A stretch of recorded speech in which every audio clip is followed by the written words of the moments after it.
I'm not much of a storyteller, so bear with me. During the 90s, I went through a very rough time in my life. After a failed marriage, I became a bit of a nomad, wandering across country on foot with no particular destination. It was a stupid idea, but I was in a very hopeless place back then, and just looking to experience something new. I've been traveling down South Dakota and hitched a ride with a truck driver into Nebraska. For those of you who have never been to that state, there are large sections of land that go on for miles with nothing but cornfields lining either side of the road. We split ways at a rest stop, and I made my way into what I now know to be the Sand Hills of Nebraska. The Sand Hills region is one of the most isolated areas in the United States, 20,000 square miles of nothing but dunes and prairies. I planned on hitchhiking my way to the nearest town and catching a bus to visit a friend I had in Omaha. Full disclosure, I had absolutely no idea what the hell I was doing. I subscribed to the "I'll figure it out when I get there" mentality. At the time, I didn't know a whole lot about Nebraska, but I found out the hard way that this stretch of road was not ideal for hitchhiking. I barely saw any cars going down this road, and the ones that did completely ignored me. 12 hours had passed, and I was running low on food and water. I was utterly exhausted at this point, and I needed to find a place to rest for a while. I had about an hour left of daylight. Lucky for me, I happened to come upon an old farmhouse that was situated about a half-mile away from the main road. From a distance, I thought this place may have been occupied, but when I got closer, it was clear to me that this house was abandoned. This was around the fall, so weather in Nebraska wasn't terrible. However, the nights were a bit on the cold side, so I decided to hold up in this house for the night and continue my journey the next day. I had enough supplies to last me one more night. The house was your typical rotting husk. Smelled like mold, severe water damage, creaking floors, etc. The living room seemed to be the only decent place to settle down at, so I unpacked my sleeping bag and eventually dozed off.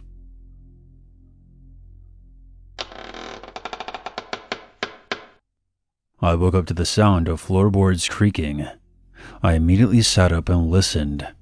I could hear several pairs of footsteps thudding all around the house. They were coming from upstairs, downstairs, on the back porch outside, and even in the same room with me. But I didn't see a thing. I quickly got to my feet and walked over to the nearest window and peered out. What I saw was truly alarming and sent a wave of nausea through my entire body. Several cloaked figures were standing side by side. They appeared to be encircling the house. Because of the footsteps I heard, I thought there may have been people in the house with me. So in an effort to defuse things, I made another big-brain decision and spoke up. Hello? I'm sorry if I'm trespassing. I was just looking for a place to rest for the night. I thought this place was abandoned. Again, I'm sorry. All the footsteps stopped at once. An eerie silence followed. It was so quiet that I could have heard a mouse shitting in the corner. I got this real bad feeling in my gut, so I reached into my backpack and pulled out my hunting knife. I gathered the rest of my things and slowly moved out into the hallway. Aside from the mysterious figures outside, I was also thinking of what was making those footsteps inside the house. As I said, I heard several footsteps when I woke up, so I figured it wouldn't be long before I ran into someone inside the house. But after combing the entire downstairs, I didn't see or hear anything. I could tell something was very off. That bad feeling I mentioned earlier intensified, despite the fact that I knew there was a bunch of weirdos in cloaks waiting for me outside. Something told me that if I didn't leave the house that very moment, something terrible was going to happen to me. The house was located in a wide-open clearing. Beyond the clearing was a barrier of tall grass. When I left through the front door, I stopped directly in front of the house. No matter which direction I looked, I saw another hooded menace blocking my way. I suddenly felt this heat on my back. I quickly turned around and was shocked to see that the house I just left was now engulfed in flames. I cannot explain how this happened. Moments before, I was inside that house, walking around, and it was now on fire. I backed away. I decided that I was going to run through the figures and get the hell out of Dodge, but when I turned back around, the figures were nowhere in sight. Things were getting way too bizarre for me at that point. The only thing I knew for sure was that I had to get the fuck out of that place. When I got back out to the main road, I didn't stop walking until I finally got to a town, whose name I can't remember. The rest of my time in Nebraska went well, and I got my life together shortly after I got back home from my trip. As long as I live, I'll never forget that old farmhouse and those mysterious cloaked figures. This incident still baffles me to this day, but perhaps some things are best left unanswered.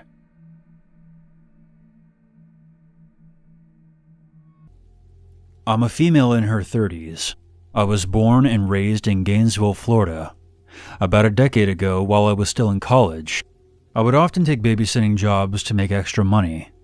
I usually would watch Mrs. Gruder's two young boys named Ashton and Samuel. They were twins and were very well behaved. It was always a pleasure spending the night with them. This was around late October on a Friday. Right after my class let out, I went straight over to Mrs. Gruder's place.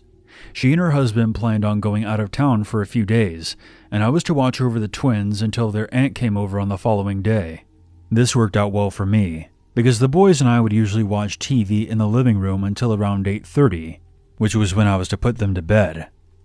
I planned on spending the rest of the night studying for the upcoming mid-semester exam. After I put the boys to bed, I was working on my laptop in the living room, when suddenly, that eerie feeling of being watched came over me. I tried to shake off this feeling, but I became increasingly uncomfortable. It got so bad that I had to get up and look out the back patio door. When I looked out, the only thing I saw was an empty backyard. But something did catch my eye. Towards the fence that separated their yard from the neighbors was one of those old metal swing sets. I remember Mrs. Gruder mentioning at some point that it was left over from the previous owners of the house. There were only two swings on the set, and one of them was rocking back and forth, the way it would if someone had just gotten up from it. When I turned back around, I was nearly startled to death to see that Sam was standing directly behind me. My heart nearly jumped out of my chest. After stopping myself from going into cardiac arrest, I asked Sammy what he was doing out of bed. His response made my blood turn to ice. "The woman with no head is keeping me up. Can you please tell her to leave?" I was floored to hear him say that, especially after experiencing that uneasy feeling while I was studying. But my rationality took a hold of me, and I told him that he just had a bad dream. But he asked me to come with him back to his room and stay with him until he fell asleep again. Of course, I obliged him. I adored Sammy, and I would have done anything for him or his brother. When we got back into his bedroom, I was surprised to see that Ash was sitting up in bed. As soon as he saw us, he asked his brother, "Did you tell her about the woman that was in here?" Sam responded, "Yes, but she thinks I was having a bad dream. I didn't know that you saw her too." I was immediately put on edge. If Sammy was just having a nightmare, why did Ashton see the same thing? I tried my best to convince the boys that because they were twins, they shared a special connection, and when one of them would have a bad dream, the other could sometimes feel it too. I didn't believe my own words, but I didn't want to bring up the word ghost because I didn't know how their mother would react to me explaining to them what a ghost was. I decided to stay with the boys and read them a bedtime story until they fell back asleep. Once they were both snoring again, I made my way back into the living room. I immediately noticed that I never closed the blinds above the patio door. As I approached the door, a stranger stepped into view. It was a woman wearing an old-fashioned dress. She appeared to have no color to her, She looked like she came right off the screen of one of those old-timey black and white movies. She did not look like someone who was living in the 21st century. The woman stared daggers at me. I could feel the hatred behind her cold eyes. What happened next is something that I still try to convince myself didn't happen, but my memory is just too vivid for me to be making this up. The woman's head did a 360 and then simply fell off her body. I remember putting one hand over my mouth to stop myself from screaming. The headless apparition remained standing, even after its head fell off. I know that what I'm about to say will make no sense to anyone listening, but I could still feel the woman's cold stare, even though her head was now gone. The image of the headless woman faded from view, and I quickly closed the blinds and made my way back into the boys' bedroom. I slipped under the covers with Sammy and stared at the bedroom door until I eventually passed out. I told no one about what I saw. It wasn't until I got into my car after the boys' aunt came to relieve me that I had a complete nervous breakdown. I never told the Gruters what I experienced because I didn't want to risk them switching babysitters. I cared too much about Ash and Sammy to allow something like this to prevent me from ever seeing them again. I continued to babysit for the Gruters until the twins were old enough to look after themselves. The Gruter house was located in a pretty unremarkable neighborhood. It was about as normal as you could get. Paranormal activity was the last thing I ever expected to experience there. Gainesville has quite the history, so I'm pretty sure there are more than a few restless spirits wandering about. And although I never went through anything like that again, I would still sometimes see one of those old swings rocking back and forth in the dark.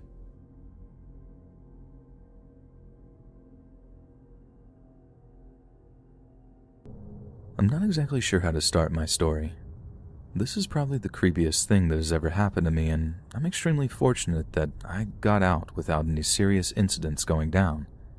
I was in middle school at the time. My name is Angela. I really enjoyed school during those days. I was your typical naive, happy girl.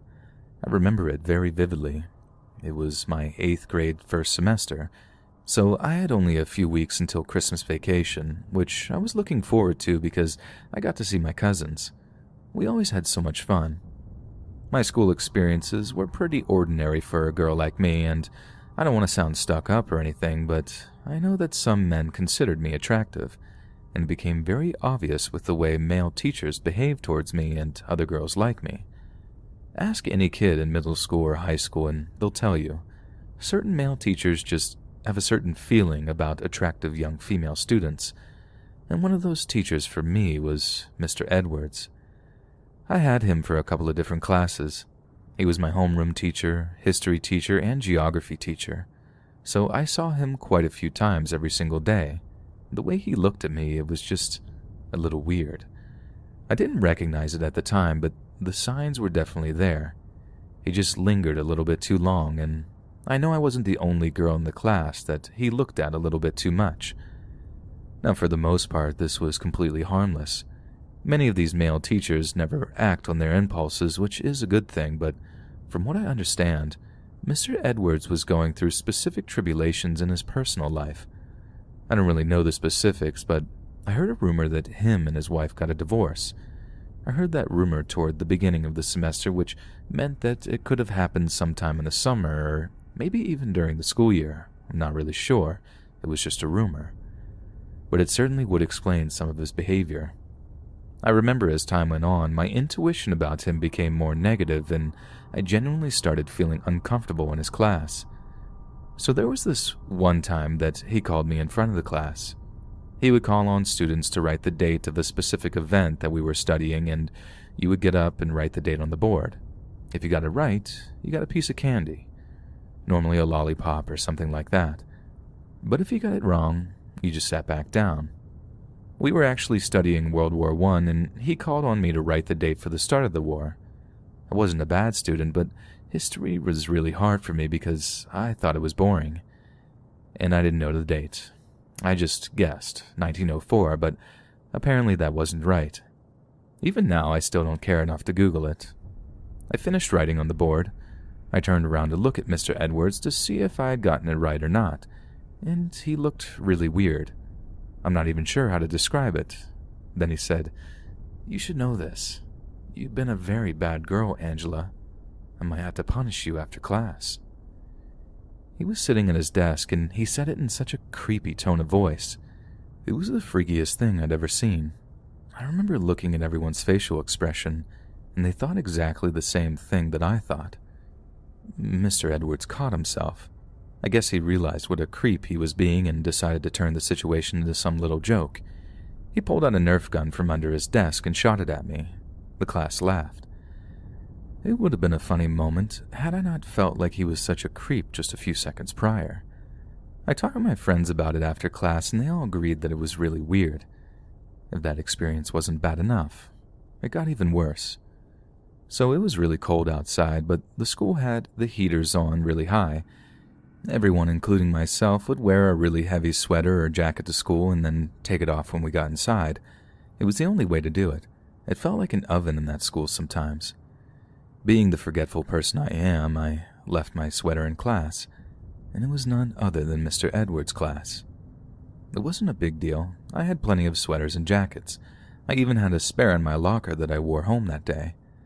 So it was really easy for me to forget about it after a day or two. I just had other things on my mind. Well, I told my mom about it, and she nagged at me to make sure that I got it before the semester ended. She did the whole, "I buy you all these clothes, you better take care of them" type rant. Kinda typical, but she was right after all. I think it was 2 or 3 days before Christmas break began. I went to Mr. Edwards' class after the last class before the day ended. I was hoping I could just look around and it would be somewhere. Maybe in the back or in the lost and found box, maybe. I looked everywhere, though, and I didn't see it. That was when I asked Mr. Edwards. He was there, and, of course, he was oh so eager to help me find it. When I explained the situation, he acted like he was just remembering something. "Oh, my mistake. I've just had it under my desk for a few days. I've been meaning to give it to you, I just got caught up with grading final papers." He pulled it out from his drawer in his desk and handed it to me. He played it off like he completely forgot. Something told me that it was not an accident, not only because of what had happened in class that other day, but also by his facial expression when I asked him. I'm guessing that he was holding on to it in hopes of keeping it, and that he hoped that I would just forget about it. Very creepy, I know, and that was one of the creepiest things to ever happen to me, but here's the really crazy part. A couple of years later, I was attending college. I was very fortunate to have found a really good online program for my major, so I was still living in the same town. And I remember learning about the Deviant Offenders database. You know how you can look up any sort of predators that live in your area? It's all publicly available information. I strongly encourage you to check it out. Well, I looked on there for the first time while I was in college, and lo and behold, Mr. Edwards was on there. He was registered there for having relations with a minor. It didn't give you a whole lot of information, but you get a picture of them, all of their information, and what they did. It was a minor and very shocking considering that he abused his power as a teacher. The creepy part is that it happened just a year after I had class with him. I was really grateful he didn't try that with me. I know it's really difficult when someone has so much power and abuses it over you like that, but I looked at some of the other people in that database in my area. I was shocked. It dawned on me that there are many reasons to be very cautious. Stay safe, everyone, and be aware of any predators that live in your area.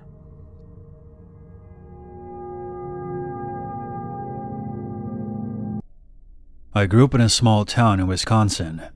It was Halloween of 2013. I was 16 at the time. Me, my sister Lauren, who was 14, and my brother Jacob, who was 11, were on our own that night. Our mom was taking care of our sick grandmother, and Dad was out of town on business. Trick-or-treating in our neighborhood always ended at around 9 o'clock. Our parents never made us go to school the day after Halloween, so we would usually stay up past our bedtime and watch movies. However, since we were by ourselves and amped up on all the sugar we had consumed, we made other plans. I don't know if any of you have ever been to Wisconsin, but there are a lot of farms here. Our town was pretty much surrounded on all sides by them. In fact, there was a farm just outside our neighborhood, a short walking distance from our house. Every fall, this farm would have an annual pumpkin patch, and we thought it would be fun to go check it out. We didn't plan on vandalizing anything. We just wanted to stroll around and see how creepy the place was in the dark. The pumpkin patch was situated between two large cornfields. About a mile or so behind the patch was the house that the farmer lived in.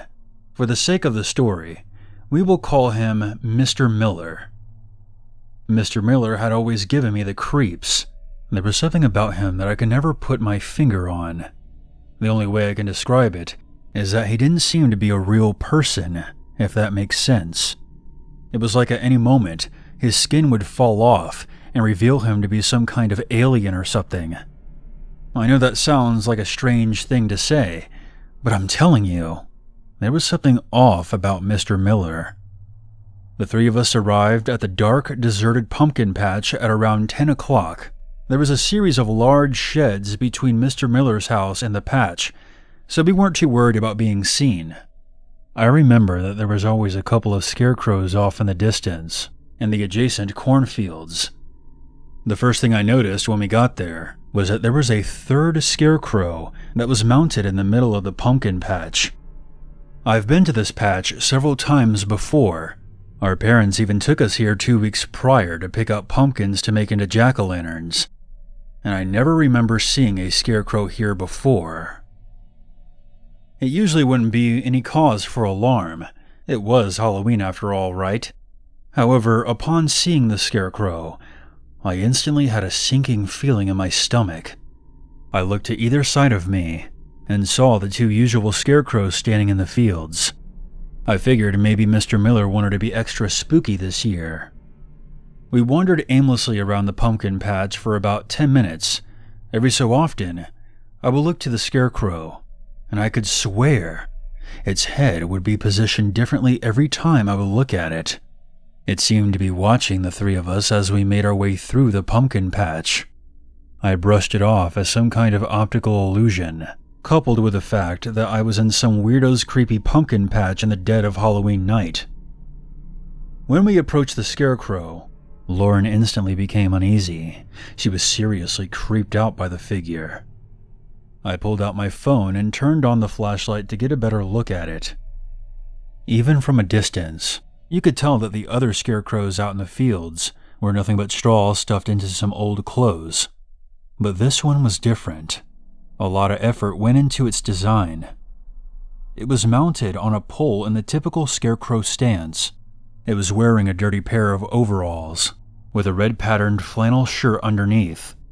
Its head was a burlap sack, with a jack-o'-lantern face stitched onto it, and it was wearing a black conical hat with a pair of matching black boots. As my phone's dim light passed over its surface, I noticed these dark red stains on the overalls. As I was examining the straw man, Jacob, being the little shit he was, came between me and Lauren. "I bet you're too chicken to take off its mask." Me, never passing up a chance to show up my little brother, accepted the dare, on the condition that he would have to forfeit all of the Reese's cups that he had gathered that night. After Jacob agreed to those terms, I had Lauren hold my phone's light on the scarecrow while I made my way towards it. As I got closer, the sinking feeling I mentioned earlier became stronger. However, my desire for those delicious peanut butter cups and the satisfaction I would get eating them in front of Jacob overpowered my fear. Now only inches away from it, I slowly reached for the burlap sack. That's when the unthinkable happened. One of the scarecrow's arms shot forth, and a gloved hand grabbed my wrist. The first thing I heard was Lauren screaming as the flashlight vanished. The next thing I heard was my two siblings taking off on foot, leaving me for dead. I tried pulling away, but the scarecrow's grip was too tight. I yanked and yanked, but it was no use. I then looked up in absolute horror to see that the scarecrow was now leaning forward on its pole and was now looking at me dead in the eye. I was like a deer in the headlights. I stopped struggling and just stared back at the stitched-on grinning face. A muffled voice then came from beneath the burlap sack, and what was said really caught me off guard. "Happy Halloween." And with that, the scarecrow let go. I never ran so fast before in my life. I hauled ass out of there and back towards my neighborhood. I met Lauren and Jacob outside the entrance to our neighborhood. They were relieved to see that I was still alive. I'm glad I got to them before one of them called our mother, because we all would have been in some deep shit if she found out that we went to the pumpkin patch after dark. After giving them both a harsh scolding for ditching me, we walked home. Even now, it still baffles me to no end that someone would be out there in a dark, deserted pumpkin patch long after it closed, dressed up as a scarecrow, just waiting for someone to come along. I don't know if it was Mr. Miller or one of his farmhands, but when my parents offered to take us there the following year, all three of us promptly turned them down. I may have gotten the daylight scared out of me that night. However, I did enjoy eating all of Jacob's Reese's cups the following day. Principal of an elementary school. He was in his late 20s, early 30s at the time, and despite being young, he was a born leader.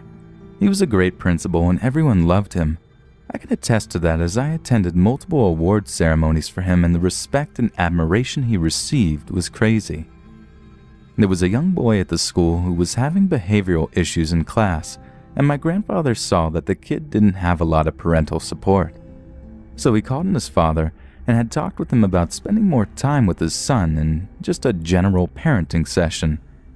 It turned out that all the boy needed was his dad's attention, and after a few weeks, he was a happy model student. Whenever my grandfather would leave school late, he would see the dad was playing basketball with his son after he got home from work. It was one of those moments that he took pride in, being able to make a difference in people's lives. However, not everything had such an easy solution, and my grandfather found himself having to deal with an employee, Stanley the janitor, who was showing up to work drunk. Stanley was an alcoholic with a mean streak, and my grandfather tried on multiple occasions to deal with his behavior. Finally, one day Stanley showed up so drunk that my grandfather sent him home and called the superintendent to let him know he was going to be firing him the next morning after he sobered up. He then warned them to let him deal with it when Stanley was sober, because he was not a stable person. As it goes in these kinds of stories, the superintendent was furious and decided that he was going to call Stanley himself and fire him despite my grandfather's warning. No one called my grandfather to tell him about it either, so he was completely in the dark and thought he could deal with it in the morning. Stanley was furious and went to the school that evening. He searched the offices, my grandfather's included, and tore things apart until he finally had what he wanted. He was in a blaze of fury, and on his way out, he saw the father and his son playing basketball. He walked towards them and pulled something out of his trousers. It was a gun. He then proceeded to shoot the little boy, killing him instantly. The father was so upset, was hysterically crying, but somehow managed to get the gun away from Stanley and shoot him. My grandfather was called to the elementary school immediately by the police because there were 2 dead bodies.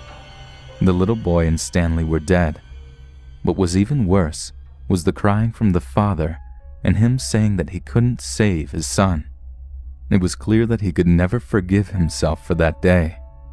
My grandfather was pulled aside by one of the police who had searched Stanley for evidence. They had found a list, a hit list of people that he was going to kill, and all the addresses of those people that he had retrieved when he searched the offices. My grandfather was number 1 on that list. So, if it weren't for that father, it's likely that I would never been able to meet my grandfather, and possibly my mother and grandmother would have been killed if Stanley had been able to complete his mission. To this day, I get goosebumps whenever I hear that story, and it's just so chilling. My grandfather never uttered a single word about this after his initial recount, and my mother made me swear to never tell him I knew. He carried the weight of that boy's death on him until the day he died. We were visiting a friend's house. After a couple of hours, my mom and my friend's mom asked us to go fetch something from my house. So we go back to my home, which is a long way from his, and the walk seemed uncomfortably long and creepy and had an eerie atmosphere for some reason. After ages of walking, we reach my house and we get the thing they needed, which was inside the house. So I unlocked the door and got the object, and I noticed the bathroom door was lit and the exhaust fan was on, which we usually turn off unless someone is using the toilet. But I didn't give that any attention and thought my dad was using the toilet since he wasn't in my friend's house when we left. So me and my buddy decided to wait outside the house for my dad to finish, and I occasionally went to the small window outside the bathroom and called for my dad, but I didn't get an answer. But I heard someone humming and singing, so I thought that he was having a good time. After a good half an hour passed, I started feeling uneasy and told my friend we had to leave because our parents are probably angry now. When we arrived at his house, we were shocked to see my dad sitting and talking to my friend's parents.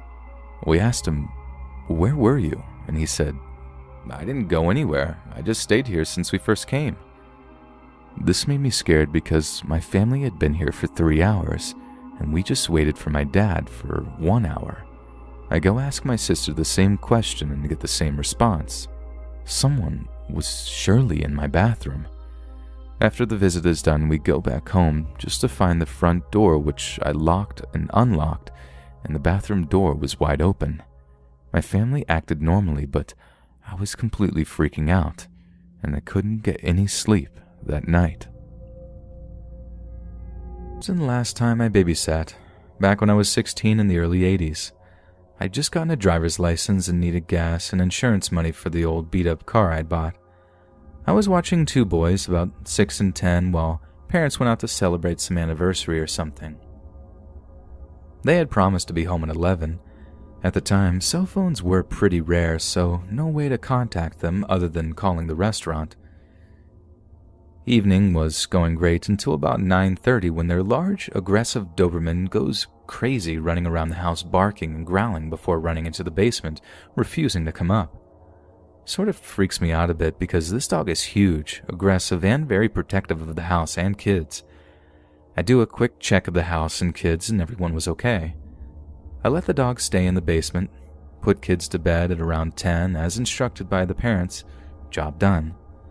So I'm watching TV at around 10:30 when suddenly I begin to smell something burning. Running into the youngest boy's room and find the oldest boy in bed with him. Both are asleep, so I wake them both and tell them that we need to get the dog and go outside. But the dog just straight up refuses to leave the basement. And I had to prioritize. So I get the kids outside and tell them to sit in the front yard while I go in to call the fire department. Not showing good judgment here, but I was 16.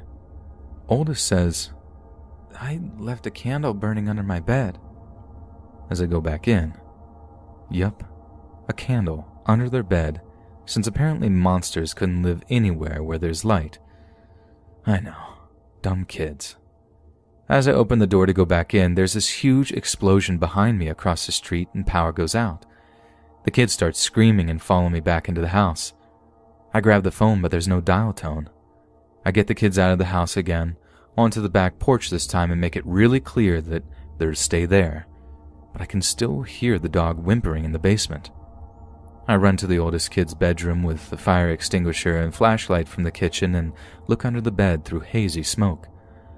The offending candle has gone out, but has burnt a hole in the box spring, which also has gone out. I flip the box spring and blast it with the extinguisher just in case. I then run to the front porch to see the transformer on a telephone pole had exploded. A lightning pole... What? Lighting the pole on fire and taking out the phone and electricity service for the street. I run and check on the box springs, which are still out. I open the bedroom windows to air out the room, then get the kids off the back porch into the living room onto the couch, where they both are just crying their eyes out.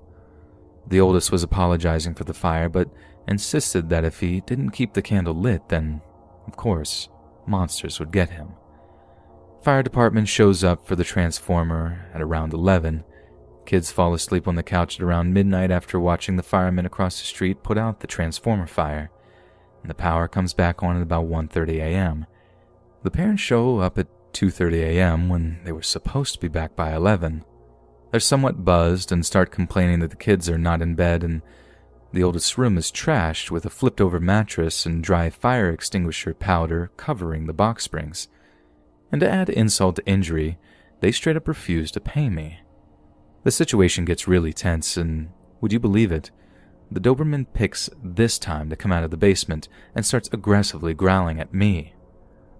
Walked out with $1 to my name, and I never babysat again.